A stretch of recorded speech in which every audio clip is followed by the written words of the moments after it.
Amis de langue française, je vous salue dans le beau nom de Jésus-Christ. Retournons, si vous le voulez bien, ce passage de la Bible que nous avons partagé ensemble la dernière fois dans Ecclésiaste chapitre 12. Maintenant, versets 5 à 7. Voici ce que nous y lisons.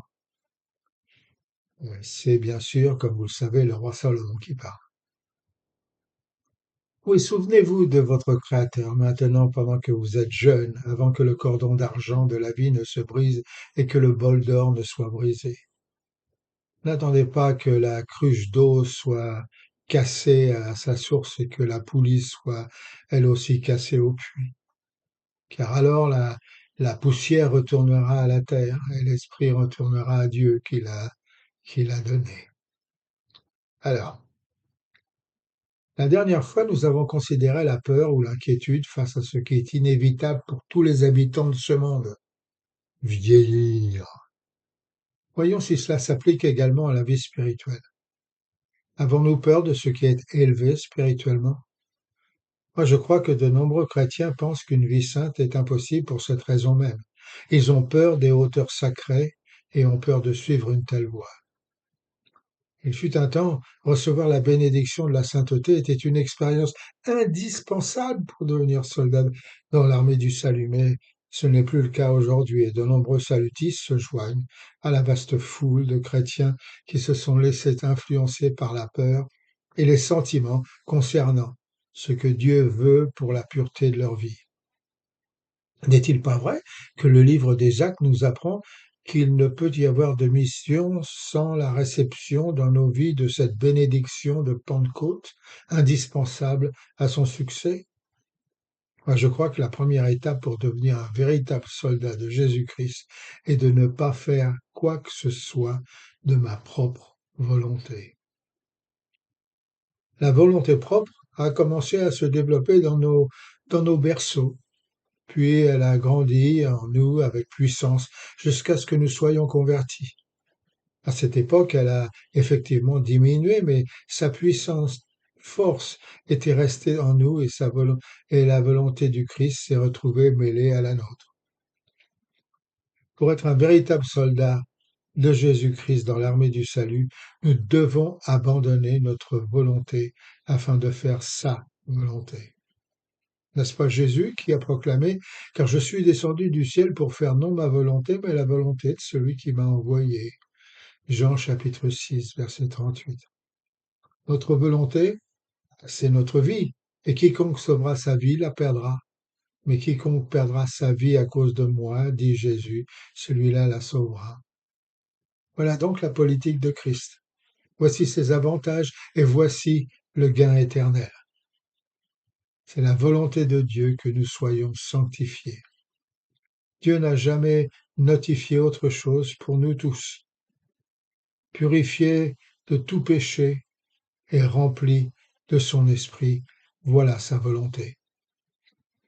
Mais Major, mes circonstances sont contre moi, m'a dit quelqu'un l'autre jour, interrogé sur cette expérience personnelle de la sainteté. Quant à moi, dans ma situation, je ne peux pas envisager une telle vie. Les conséquences sont trop graves. Et moi, Major, le prix d'une telle bénédiction est malheureusement trop élevé.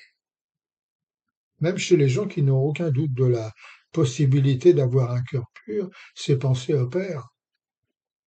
Ainsi, de telles personnes sont empêchées de rechercher cette expérience de la sanctification qui ferait d'elles un candidat fait pour devenir un soldat de Jésus-Christ, par peur des circonstances qui les empêchent ou par peur des conséquences qui les influencent.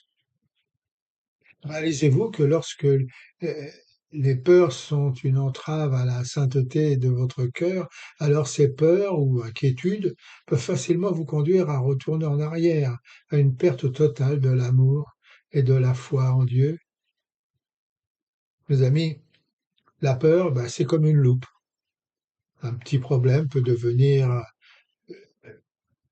et provenir d'une peur grossièrement exagérée. C'est aussi comme l'un de ces miroirs reflétant une image déformée qui amène les gens à regarder les circonstances, les conséquences de leur vie avant de prendre des décisions pour suivre la direction du Saint-Esprit. Bien sûr, avant de devenir chrétien, le Christ nous a demandé de considérer le prix à payer pour devenir un disciple. Mais une fois chrétien, nulle part dans la Bible, il n'est suggéré de continuer à compter le prix. Alors, pourquoi le faisons-nous?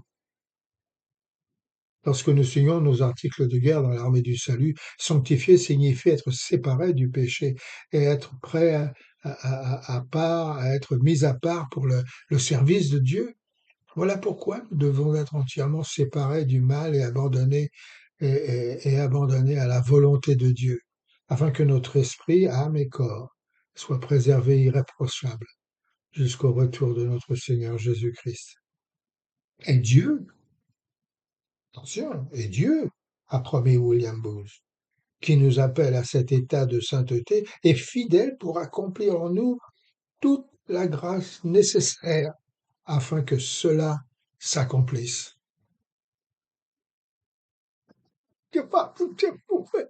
Eh bien, Major, moi, je ne suis pas un soldat de l'armée du salut, donc ce n'est pas mon problème. Ah oui, oui, bien sûr, c'est ton problème. Parce que 1 Thessaloniciens chapitre 5 versets 23-24 n'a pas été écrit dans la Bible par l'apôtre Paul uniquement pour les Thessaloniens et l'armée du salut, mais aussi pour tous les chrétiens du monde entier, quelle que soit la dénomination à laquelle ils appartiennent. Mais n'ayez pas peur. Mettez votre vie entre les mains de Dieu. Et puisqu'il veut que vous soyez saints, comme il est saint, euh, laissez-le faire et chantez-lui en ta divine présence, dans le secret de ton cœur. Je trouve force et puissance et je peux être vainqueur. Dieu vous garde et vous bénisse.